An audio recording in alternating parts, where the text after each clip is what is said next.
Well, the ANC national spokesperson Phala Phala says there won't be a showdown at the NEC meeting, which has been moved to Friday. This after the independent panel looked into the Phala Phala debacle, found President Cyril Ramaphosa may have committed a serious violation of the law and serious misconduct in terms of the constitution.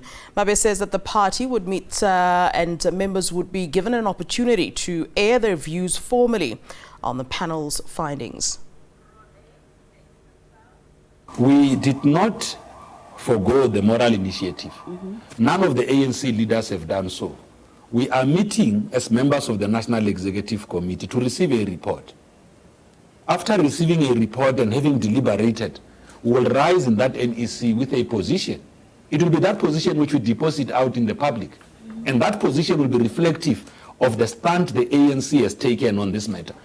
By the way, one of the things that you need to appreciate is that the ANC is alive to the fact that the Phala Phala saga has had a negative effect on its public standing, on its reputation, on its credibility, on how much it is able to be accepted by the public. The ANC is on record as saying that. We did not hide ourselves from saying that. So anything that affects the credibility of the ANC, whether that matter involves the president of the ANC or the last member of Phala Phala or any other person in the National Executive Committee, we express ourselves on those. When the issue of Phala Phala first came, the president volunteered to appear before the Integrity Commission so that he uses that platform to express himself on what he may or may not know as it relates to this. As we have said before, the National Executive Committee has not as yet received a report detailing that engagement between the Integrity Commission and the President. So it would be unfair to enter that space not having fully received even a report from an organizational process. Now there is a process that Parliament had set up. That process produced the Section 89 report yesterday, which we are now aware of. The report has been made public and all of that. It's not the dictate of the ANC on how Parliament should function. Parliament dictates and determines its own processes. It has done that work. The ANC will meet today to reflect on the outcomes of that report and the related recommendations. And after those reflections, the ANC would then say, this is the position or stand that the organization is taking on this report. I know you can't preempt.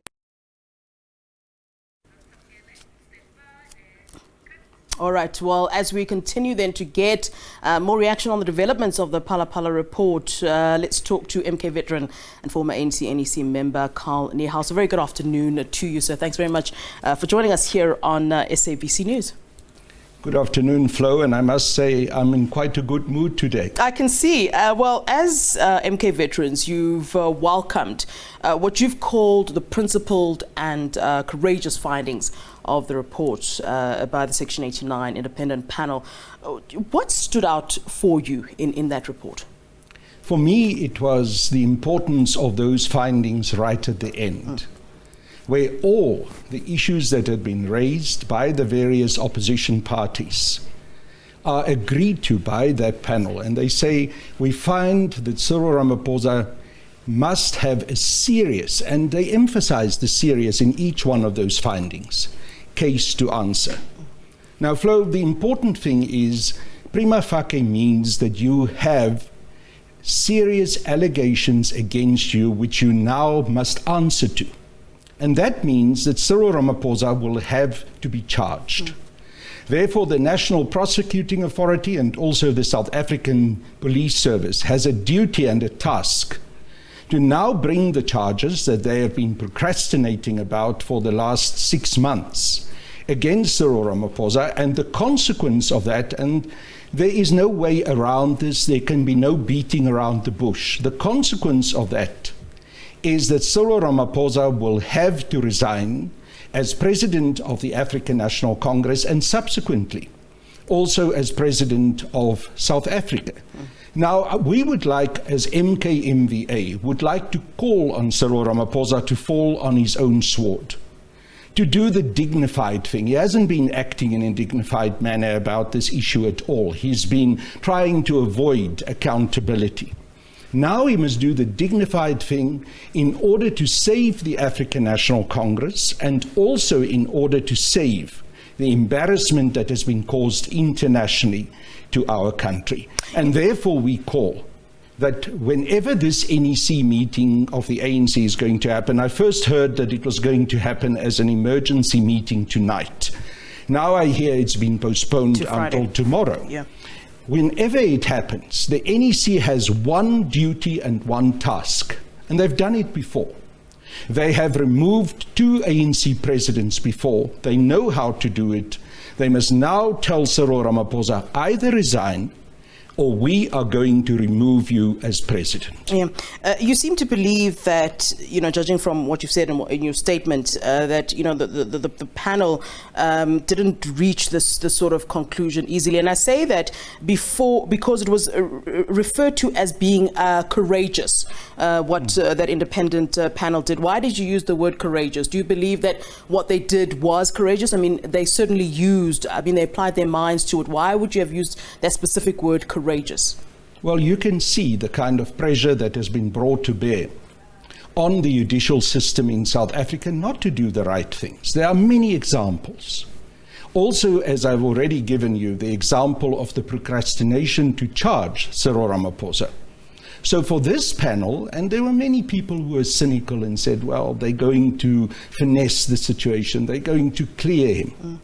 They did a thorough investigation within the difficult and narrow mandate that they were given. And Justice Sandile Ngcobo emphasized yesterday that he had a difficult job, a narrow mandate and not necessarily all the resources available to do the research. Yet they did a fantastic report. I went through that report last night. It is detailed. The logic in that report cannot be escaped.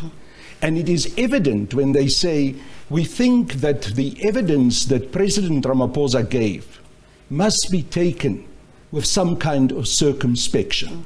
So obviously, that is the kind of legalese for saying, well, we actually think the president is not really telling us the full truth. And the conclusions emphasize that they don't believe that the president has been frank with them or with the nation. And that in itself, over and above the very serious charges that there are against President Ramaphosa, that in itself is a terrible indictment on him, and in itself should say that this is a man that is morally, ethically, politically not capable and competent to lead the African National Congress, and especially to lead our nation. I've seen some comments by those, I suppose, who support President Cyril Ramaphosa, who said that the president can get out of this one. And in fact, this report can be, taken, on review. And some, in fact, saying, well, we need to focus on the words may have, which is not definitive. And I've seen you on Twitter. I'm sure you've seen this sort of argument. What do you make of this? Those in support of the president saying, yeah, this is a dent, but he can get out of it. Well, these people should learn what morality is. They should learn what the law is. They should go and read what the definition of prima facie is. Prima facie means you've got a serious case to answer. Not a maybe case, a serious case to answer. And I understand that the 3 members of that panel took a very particular decision to add that word serious in their findings. So these acolytes of President Ramaphosa who try to finesse the situation and tell us that this is not a serious matter, he is not going to get out of it. He is in a corner.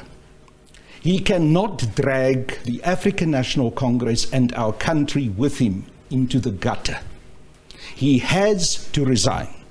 And the position that we hold, and I fully support that, as a veteran member of the African National Congress, and when I say we, I mean, of course, Umkhonto we Sizwe Military Veterans Association, is that the NEC has only one thing to do, and that is to remove Cyril Ramaphosa now from the presidency of the ANC, and then also to take the necessary action in Parliament to remove him as president of the country. There's no need for us to go through this whole impeachment process in Parliament. The NEC of the ANC can resolve this matter simple and clean tonight or tomorrow. Let's talk about where to from now. I mean, you speak about the fact that you, as the MKV veterans, you've made the call, indeed, for the president to step down. In fact, using your words, you've said he needs to fall on his sword with immediate effect. If the call is heeded, what then happens? What do you suppose should then happen from that particular point? Because I also read in your statement, you've said that you've gone as far as saying that President Ramaphosa should no longer even be eligible to stand as president. And the ANC conference coming up now in December, you've said that this person should no longer be eligible to run for ANC president. So according to you, how should things happen from now? He can't be eligible. He has been found to have a prima facie case to answer. He has to be charged in a court of law. At that moment, even in terms of the rewritten, reformulated, stepping aside resolution that Ramaphosa and his own supporters wrote, not in the way that the resolution of the 54th National Conference was, that they wrote it specifically to target people like the Secretary General of the ANC, Comrade Ace Magashule. He has to face the consequences of the grave that he had dug for others. He's going to fall into it. He cannot escape this situation, so he can't be a delegate at the conference, and he most certainly can't be a candidate for the presidency or for any position in the National Executive Committee of the ANC. In fact, Cyril Ramaphosa should not be allowed to enter the door of the conference venue of the 55th National Conference. You smile.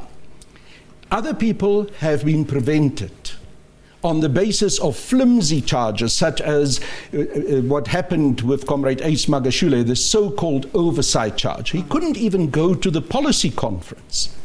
But Cyril Ramaphosa, with these serious findings of a parliamentary independent panel, of a former Chief Justice, he wants to come and enter that conference hall. No ways. We will not allow him to enter that hall. He is not going to be part of this conference. I said. Do you think that the rest will agree with you that he's a persona non grata? He is persona non grata. He is persona non grata in terms of his own manipulated resolutions. Now he has to accept that there is equality before the law, that there cannot be selective justice. What is true for the goose is true for the gander. And that's why I said to you right at the beginning, I'm a happy man today, because I feel vindicated. I stood alone so many times with my poster saying Ramaphosa must go. And last night, when that report came out, an eminent panel concurred with me that Ramaphosa has a serious case to answer. And that serious case means that Ramaphosa must go unequivocally so. All right, Mr. Carl Niehaus, great having you in studio. Thank you very much for giving us your time, and certainly for coming in this afternoon here on SABC News. As MK veteran and former ANC NEC member Carl Niehaus.